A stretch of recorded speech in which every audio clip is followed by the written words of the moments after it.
It's not true. They're not taking advantage of the workers. I visited thousands of people, and they love the program. They're happy, and they want to come back year after year. They want to bring their family members and their cousins and their brothers. It's a good program for them. It really changes their lives. This is the Real Food, Real People podcast. Well, there's been a lot of controversy around the program that allows farmers to hire people from other countries to work for short stints of time here in the U.S., here in Washington, to harvest crops and do other kinds of specific farm work. Farmers say there's a severe worker shortage, and without this kind of support, without this possibility of hiring workers from elsewhere, they wouldn't be able to continue farming and producing food here in Washington, and that kind of food production would be offshored, sent to foreign countries. At the same time, there are folks who say that program is not good. It doesn't take good care of workers. Is that true? I wanted to find out. The program is called the H-2A Guest Worker Program, and one of the main accusations that commonly comes up is that the housing for these folks who come here to work isn't good enough, that they live in squalor, I've even heard said. So I wanted to go to one of the facilities where these folks stay while they're here working on farms in Washington State. I visited a farm worker housing facility in Okanogan, Washington, and talked with the manager there, Luis Guitron. He's our guest this week, and he has an incredible story himself of being born in Mexico, coming here to the U.S. He shares that, and he shares what it's like working with farm workers, how he encourages them, how he makes sure they're well taken care of, that all rules are followed, and how he can help mentor them even with the opportunity that they have here to work and earn income to bring back to their homes and their families in Mexico. It's a great conversation right inside one of the guest worker housing facilities. You're going to enjoy this conversation, and it's eye-opening as far as the truth about the controversial H-2A guest worker program. This is the Real Food, Real People podcast. I'm Dillon Honcoop, and this is documenting my continuing journey all over Washington State to get to know the real people and the real stories, the truth behind our food grown here in Washington State. Our sponsors are Manna Insurance Group, based here in the town where I grew up in Linden, Washington, but they also have locations in California and Arizona now, and they were started by a classmate of mine. We were in the same class in high school. Great guy, and I know many of the people on his team as well. These are awesome folks, very trustworthy folks, and that's where I do my insurance stuff. They take very, very good care of me. Manna Insurance Group, check them out online, mannainsurancegroup.com.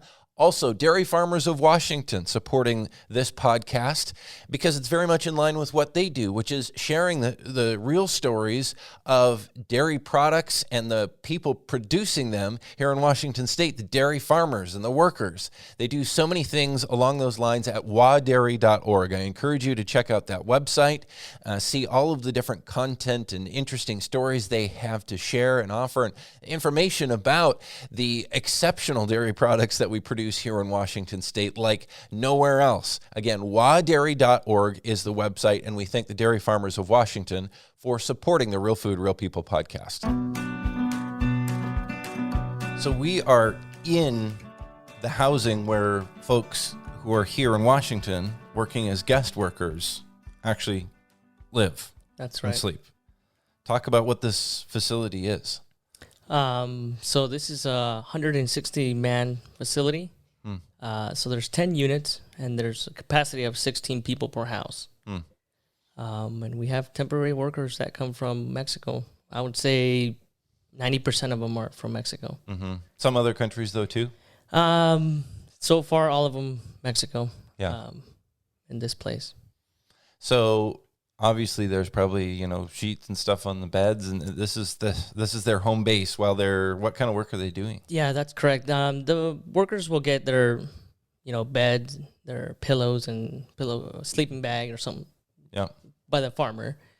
They're out here doing a lot of apple and cherries, at least in this area of Okanogan, Washington. Yeah. A lot of apples and cherries and pears. That's the majority of work that these guys are doing in this area. So what do they do here? What's it normally like here when workers are here and just guys hanging out and making food and stuff? Yeah, there's a lot of action going on, if you can say. There's guys that are playing soccer because we have a soccer field here. They're playing volleyball. A lot of the guys spend a lot of time on the phone outside talking to their kids or their wives. So there's a lot of people just running around here. So they're like calling back home because how long are they usually away from home? They're away for at least 6 months average. Yeah. The most you can stay here is about 10 months. Mm-hmm. But, some of these contracts are pretty small, so they're here for 3 months to 6 months. And talk about why do the guys come? What do they say? What do you hear from them? What's the opportunity of a lifetime, really? Yeah. Especially from, living in Mexico, it's just totally different. You don't make as much money as you do here. So the difference is there's a lot more money to be made here. It's American money, and you go to Mexico, and it's a lot more over there. So they are able to put a bathroom in their house. I've had guys tell me, I just put a bathroom in my house. I've never had a bathroom. Things like that, or send the kids to school. Yeah. So, they come with a mission or a goal, and a lot of these guys do make it happen. And they work pretty hard when they're here, right? Oh, definitely. Yeah. They work, 8-hour days or more. It just depends on how the farm operates. Yeah. But they're working long hours, Saturdays, sometimes even Sundays if they're offered extra hours. The guys will take it. The guys don't want to stop working.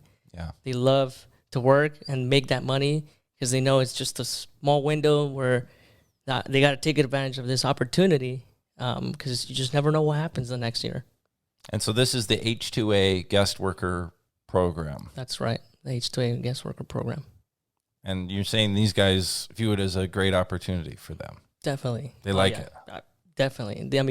They want their brothers to come. They want their cousins to come. They constantly ask me, like, hey, can I bring my brother? Can I bring my cousin? I'm like, I'm not the recruiter. I can't do that for you. I can kind of guide you to, some of the recruiters that you can talk to. But, they love it. Where's their food come from? I'm just thinking about living in this house. If I were living here, where would I get my food? The grocery store is right next to this property. So is that provided then too as part of the contract? No, food? They buy their own food. The housing is provided by them, and they have kitchens and refrigerators, and they can cook here.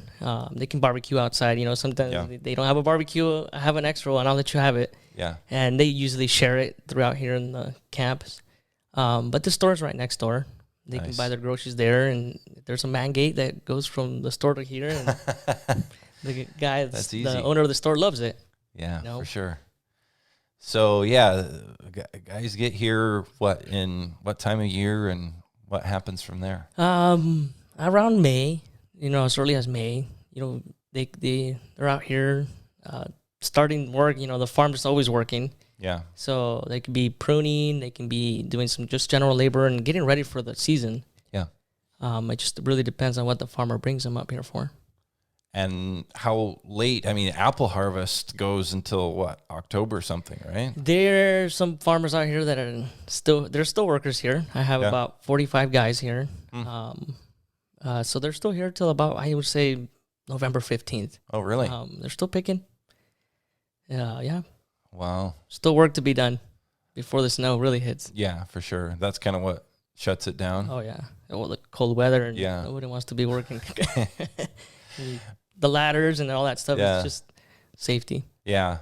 And probably no fun for, if these guys come in here from Mexico, they're used to a lot warmer climate than we who live here and have lived here our whole lives are. They're probably like, ooh, this is really cold.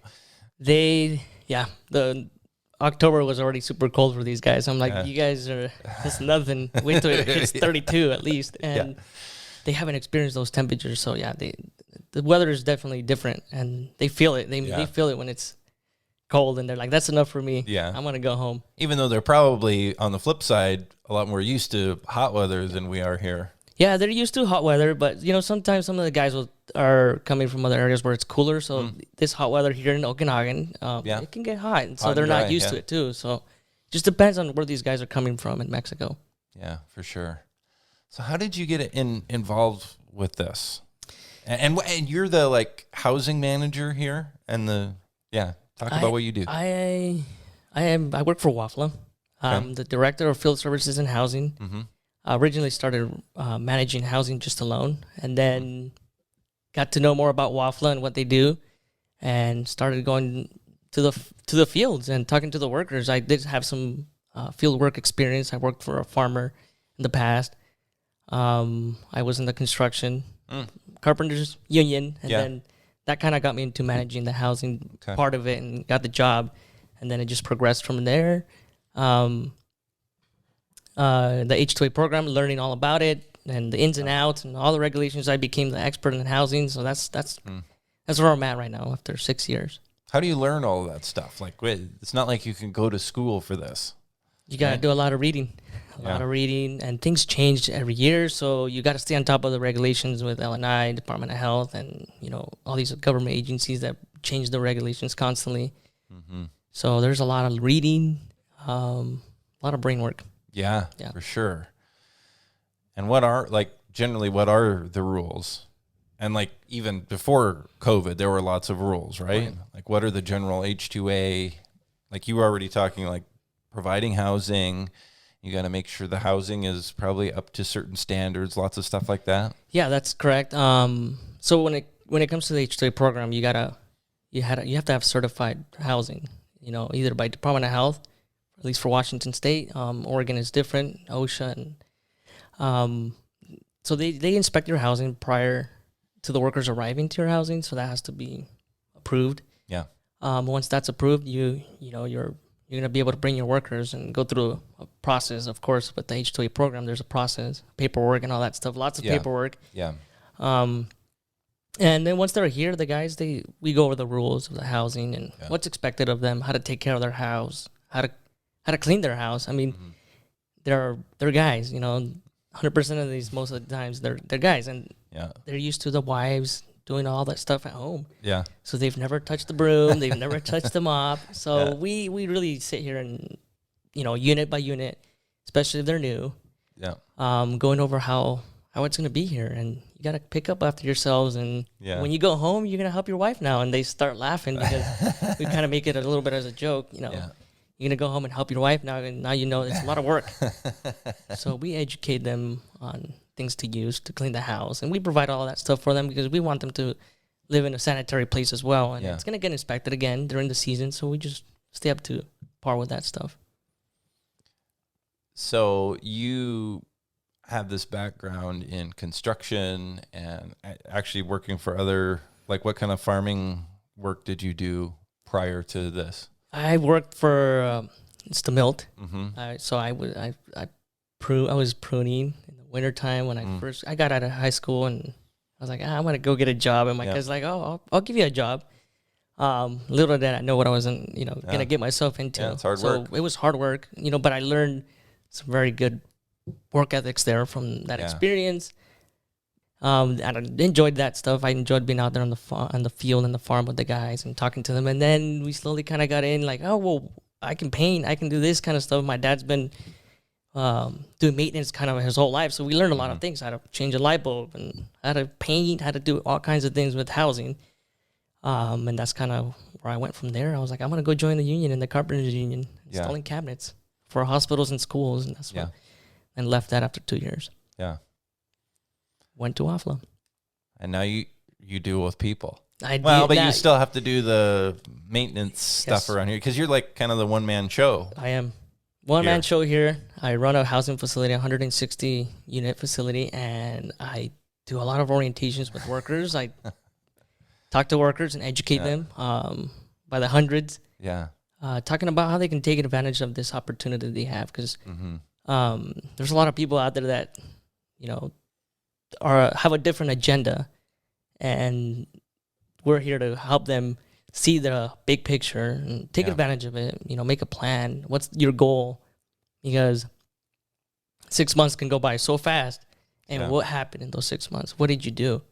Yeah. How did you save some money? Did you take your kids to school, or what did you do? So you're almost kind of like a mentor coaching person too, just to Yep. Exactly what it is. I just say I go motivate workers, and that's what I do, motivate workers, and that's awesome. I love it. The guys really trust me, after so many years that I get to visit these same people, they realize that, I'm really here for them to realize that the opportunity is really important, that they should take care of it.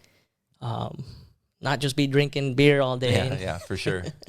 Wasting their money on that stuff. Time, I think a lot of us could probably use, somebody coming around all the time like you to motivate us, right? Because I think everybody wants to do that, wants to work and get home and drink beer. And it's like, what are you doing with this opportunity? For most of us, it's not a 6-month stint to make a bunch of money and go back home. It's all the time. And maybe that's part of the struggle, but we're slacking. Yeah. So where did you grow up? How did you come to Omak, Washington? So I was born in Mexico. Okay. And I'm actually a DACA recipient. Oh, nice. So that changes a lot of things for me, and I'm like super ambitious, and I want to, get things done, take advantage of my opportunity. Yeah. So I was 3 years old, and then I went to California, lived there for maybe 2-3 years, and then grew up in Everett, Washington. From Everett, moved over to Tri-Cities. And then Waffle was building this site, and I've been here for 3 years now in Omak, Okanogan area. And that's where I'm at. So what did your parents do when you were growing up? My dad has been a maintenance guy. So he started just maintenance, and then he got into supervising the maintenance crew, and that's what he's done, apartment complexes in Everett, Washington, fixing things and plumbing and grass and mowing the lawns and all that stuff. So we caught on to all that stuff. Yeah. You're kind of following in his footsteps then. Yeah. Except he's probably, maybe he is mentoring the people too in the housing.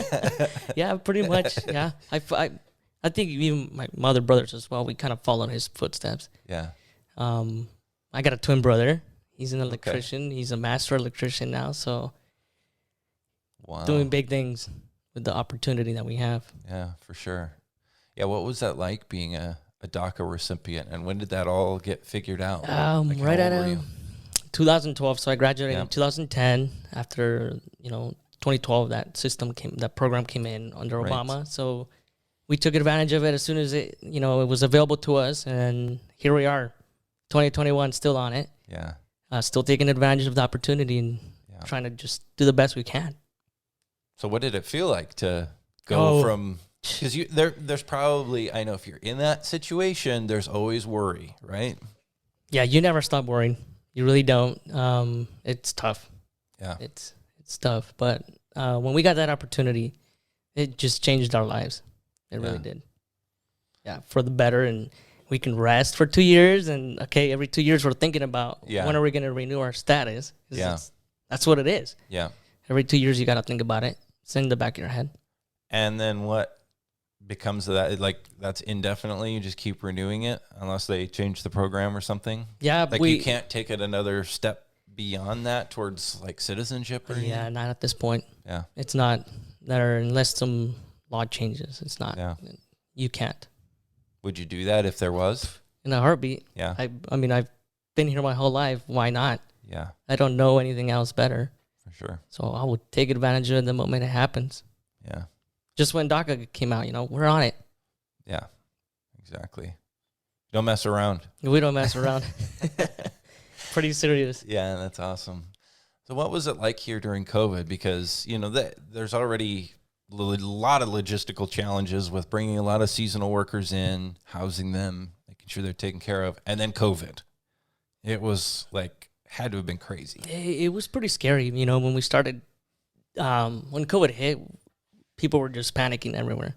Even the workers themselves, they're afraid of this virus, to the point where some of them went home. They were that scared, but not really knowing what's going on. Yeah. So a lot of our jobs was, or a lot of our work and our jobs was educate the guys. I was partnering up with the clinics and trying to do outreach for them, so they are educated and they're getting the right information. That it's not just from Facebook. Yeah. Telling you, this is what's going to happen to you. So a lot of regs came out. A lot of them didn't make sense, but we had to comply with them.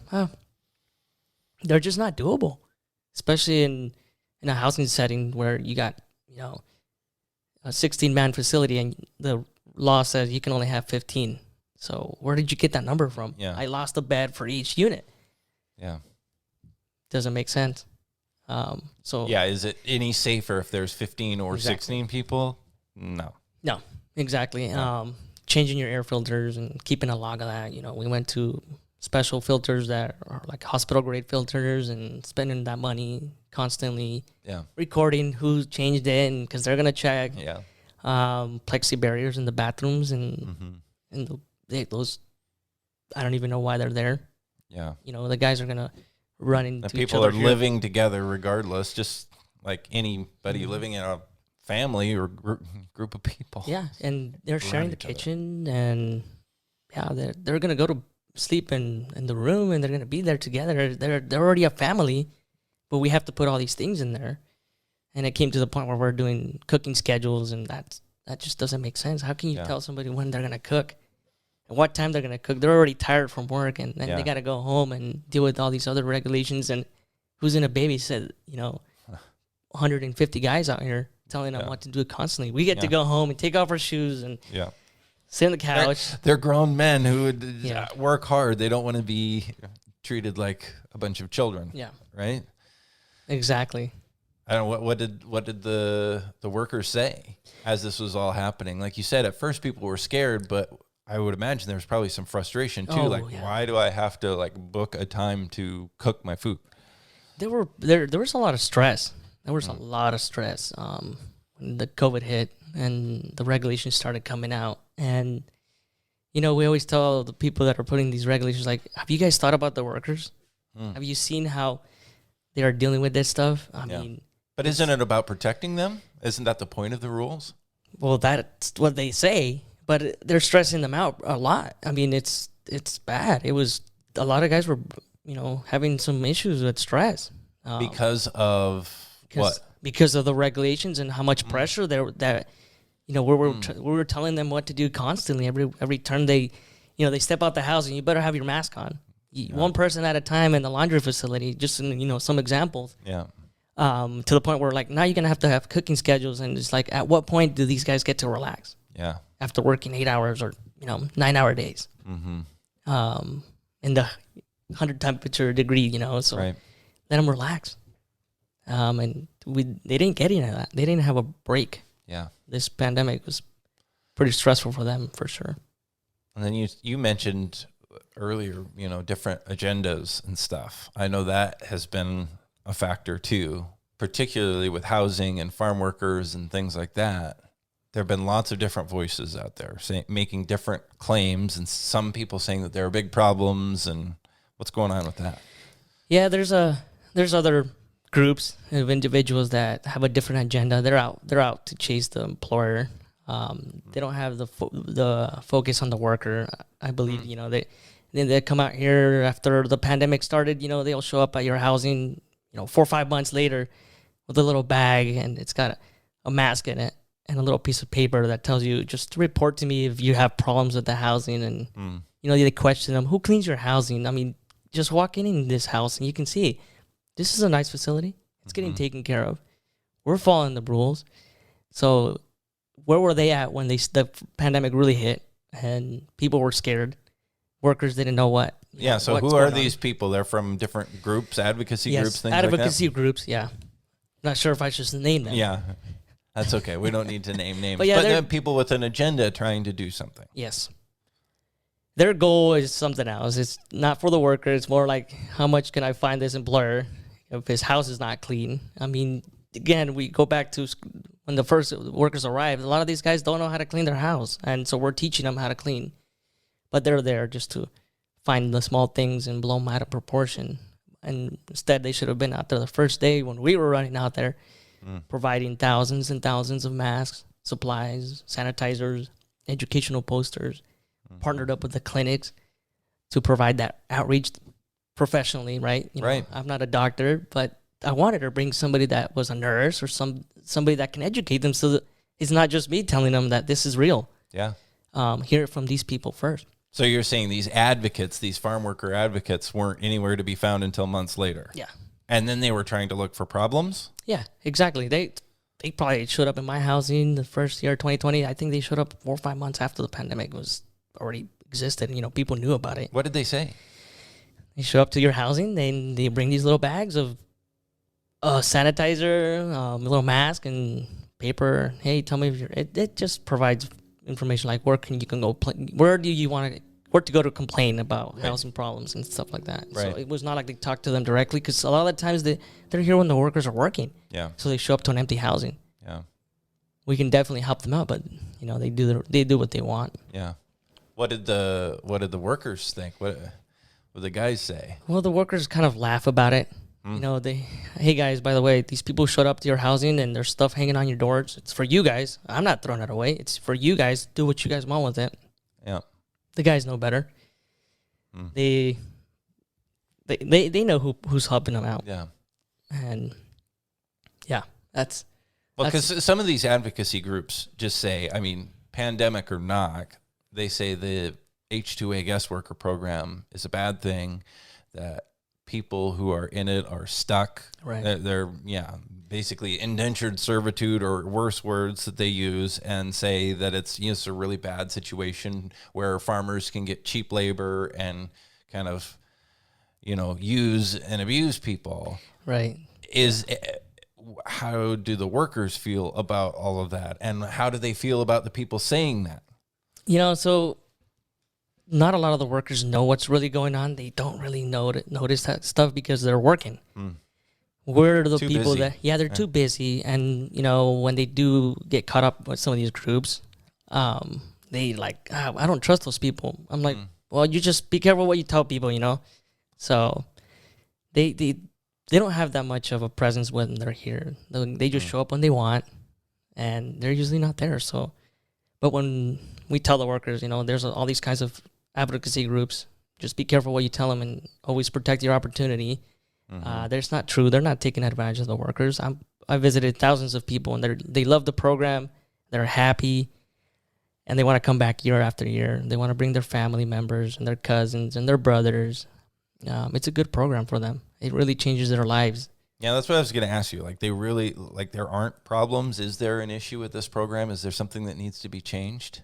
Yeah, probably all these crazy regulations that keep adding on to this program, but it makes it harder for the employers and everybody to manage the regulations. And, you almost need somebody just strictly for housing that's going to see what's happening next year, even for field work. So, yeah, there is no problems out there like that. There's, some of the issues that you will find is probably management issues, but those things can get fixed. We can find a solution to those things, but nothing crazy. And you're able to do something about that if you hear of a thing, then you can say, hey, what's going on here? Yeah, so part of my job is, I can support the workers and the farmers and provide them education on the program and some of the rules. We can provide them trainings, manager training or supervisor training or worker training. I mean, that's what we're here for too. We're just trying to be a team. We're not trying to cause problems like other agencies that are trying to cause problems or, blow things out of proportion. Because that's not the way it is here. It's people love it. The employers love it. There's workers working every day. Nobody's trying to bring workers just to take advantage of them. It's just not the case. Yeah. What would the workers who do use the program, what would they say if the program was cut back or, ended entirely? What would they say or do? Well, you're going to have a lot of families that are going to struggle, really, because, some of these guys have been here for 5 years and they want to keep coming back, and that's their livelihood. So you will have a lot of pushback. People are not going to be happy. So they come here for part of the year, but they're able to, off of that income, live the whole year. Yes. Nice. Oh, yeah. Some of these guys at home are probably making like $20 a day. So just think about that. And yeah, $20 a day versus 140 or more in 8 hours a day. Yeah. It's that there's a big difference. So when they lose something like this, it's not good. They get used to, bringing this money home every year. Yeah. And they're planning for things in their house, building and expanding, or building a farm, taking the kids to school. So they want to be here every year. You know, I've had guys for 10 years or more, and they love it. Yeah, because they have to pay for school in Mexico. They don't have a system like ours where public education is free, or how does that work? It's just not that great. And, so if they want their kids to make more, have a better career, Yeah. they want to send them to, be a doctor or something like that. Right. But even those kind of jobs are still becoming hard to get, and they're not well paid. So you still get some guys that are, doctors that are coming up here working. Really? Oh, yes. Yeah, I've heard engineers. of that. That some highly educated people still come to work because they're like, hey, we can make some money and bring it back home. Yeah, exactly. That's how crazy it's over there in Mexico, that the paying somebody for a career job over there is not that great. Mm-hmm. So they come over here and pick apples, for example, and they're making more money. Yeah. What do they think of you? You said that you've been able to build some trust because they know that you're kind of their advocate.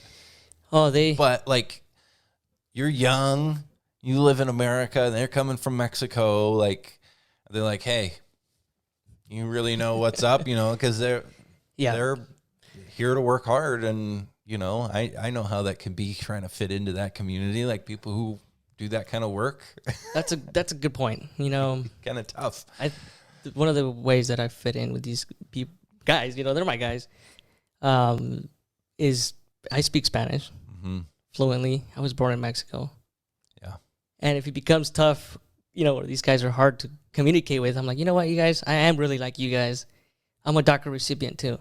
I'm here just like you guys on a temporary status. Mm-hmm. And I'm here taking advantage of this program, and I think you should too. So, you open up to them, and, it becomes more personal, and over the years, they really see that I am telling them what's true and nothing false. I am who I am, and you got to be really honest with these people, or else you'll lose respect right away. You have to know what you're talking about. You can't just go out there and say a bunch of things without really backing it up. Yeah. And you really have to be, fluent in Spanish to do the job that you're doing. Obviously do, because you grew up speaking both languages, right? Correct. But like for me to do it, yeah, you laugh because it's gonna be tough. I'd be screwed. Yeah, it's gonna be tough for you. They would, probably laugh me right out of the house. The guys, they know when somebody's Spanish is not that great. Mine was not the best 6 years ago, but after being here for 6 years, it's gotten a lot better. But they still say, we know your Spanish is a little messed up, but we still have like a little accent or something. Yeah, I guess. I don't know what it is. They just know. Yeah. But they still like to talk to me. The same reason I just know somebody's from Canada or something. I can just hear it, or they're from down south or wherever. Totally. But there's cultural differences too, and that you understand growing up in a family with that cultural background, right? Exactly. Did you say agricultural background? No, in that cultural background. Yes, the cultural. There's definitely in the Hispanic culture coming from Mexico. Yes. I think some people misunderstand and apply different ways of thinking from different cultural backgrounds to the Hispanic community that may have different values on things. Yeah, exactly. Yeah, it's like hard work. Yeah, yeah, it's a big deal. It is. There is definitely, when you brought the culture differences, especially when they come over here, it's a shock to them as well. And we're out there helping them out and trying to, this is how you go shopping. This is how you do this. This is, in our culture, there's a lot of horseplay, you can say. So there's a lot of that going on. So we try to say, you guys got to be careful with that stuff because that can be taken really seriously over here. Yeah. But it's the culture, So, and we know it, and I know it. So we try to, when we're talking to these guys, we spend about an hour or two. It can be more. Yeah. When they first arrive on the farm after a week, we visit them and we chit chat, basically go over all that stuff, and we talk about horseplay and what to expect. And it's gonna be cold, you guys. You're gonna clean. You're gonna mop. And so there's definitely some difference. Welcome to the cold north, where we just don't have as much fun or eat as good of food. Yeah, exactly. That's what you're used to. Exactly. So you love it. I could tell that you really think this is cool. I love it because, I love talking to people. I love talking to the workers and just overall making sure that they know that they're getting the right information. Yeah. Because there's so many, things online, even everybody has a phone now. So everybody's on Facebook. getting onto these groups and putting out information that might not be so accurate. So I'm just you guys just be careful with that. And that's the best part, is talking to the workers and gaining their trust, and they know that I'm here and that they can always call me, and if they got a question or a concern, that we're going to fix it. We're not going to sit here and fight back and forth between the worker and the employer. We're just going to fix it and come to a solution. Because overall, that's what we want. Yeah. Everybody to be happy and continue to working. What's the coolest story you've ever heard from somebody who got involved in the program? Like I know some of them, some folks in the program have pretty amazing stories of, getting the chance to do what they're doing. I mean, a lot of the guys, they wait for, there's like a waiting period of 6 months. Some guys get lucky and it's like 8 months, but some guys are 3 years, 4 years. So when you talk to them of, how long did you wait for this opportunity? It's like, 3 or 4 years. And they're out here just really kicking butt because they know it's the lifetime opportunity. And everybody has a story in the background. So it's hard to choose what is the best one. Mm-hmm. Building a house, sending the kids to school, getting, medications for some of their relatives that are sick and they can't afford it. Yeah. I mean, it just varies from person to person, but a lot of these guys have a good story to tell, and I think they're all good. Yeah. And the program has really just helped thousands of families back in Mexico. It's unbelievable what the program has done. And the program continues to grow. I mean, there's thousands of, workers that are coming from Mexico for a reason. Yeah. There's obviously not enough workers here that are local that are going to do the job anymore, but, they like it. They want to come back. Yeah. And they're not just going for 1 year. They're coming back for 5 years, 6, 7, 10 years. Yeah. And they love it. How do you make sure that folks coming from Mexico to work aren't taking a job of somebody who is local here or domestic somewhere in the U.S.? Okay, that's a good question. So there's a process for that. First, there's recruiting. There's a certain percentage time frame, like 50% of the contract, where they have to recruit anybody that walks onto the farm. They're qualified and willing to work, then they get to take the job. So it is a domestic worker protection program. Yeah, that is what the program is. So it's not like they're taking somebody's job. Nobody wants to do this work anymore. People got older. Their kids are not doing the farming anymore, and so on. And there's bigger operations that are around town that are taking the jobs. So farming is definitely struggling with workers. So you mean like other industries kind of thing? Yeah, exactly. Like Amazon, for example, is building these big buildings and close to nurseries. So people are worried of what's going to happen. Is they're going to be paying, $25 or $30 an hour? What's going to happen to my workers that have been here? Yeah. So that's the biggest worry, that when these big industries come in to a rural farming area, that they take those workers, local workers. So a lot of people are concerned about how farm workers are being treated, and wanting to make sure that they're being treated with dignity, being treated and compensated fairly, all that kind of stuff. What's your message to those people who are concerned about that? My message to those people is they should go out, visit the guys, the workers, visit my housing site. Yeah. Probably going to get in trouble for that one, but it's true, you got to be there and really see what's going on. There's a lot of regulations behind everything. You got LNI that's out there doing outreach too. It's not just workers are just being dropped off at the farm and good luck.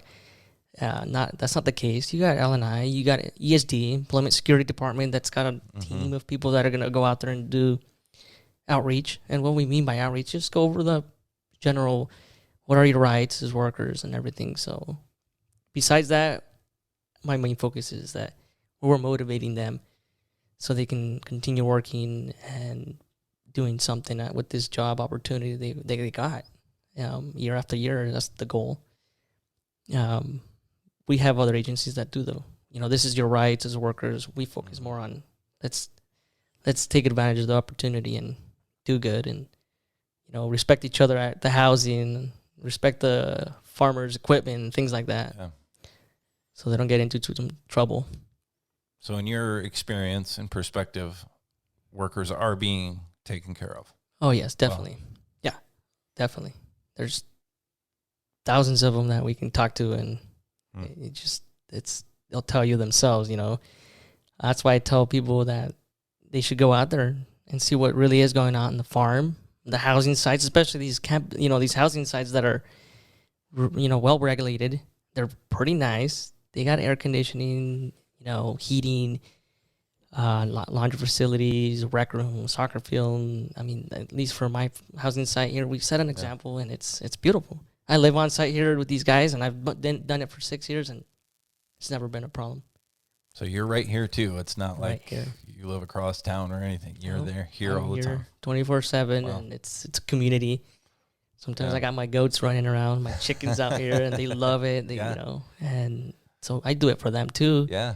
Just Something to do. Yeah, something to do, because when you're out in a rural place, it's hard to do something, right? What are you gonna do when it's 90 degrees outside? You're not gonna want to go out in the sun again. Yeah. So we provide some of that stuff here. And these are the folks that harvest so much of our food and help grow it, right? Oh yeah. And without that, how much, think about how much food is produced connected with you and the folks that you manage and the whole crew. That's significant. Oh yeah, definitely. I mean, we have employers that are as small as 4 guys, 4 people. That's pretty crazy that they can't find 4 people to come and do some work at the farm. So everybody's struggling, and these workers do a lot of that work and provide a lot of those fruits and vegetables for everybody. Yeah, how much of that would be farmed here if there weren't people to do the work? Yeah, that's going to be scary. Yeah, for sure.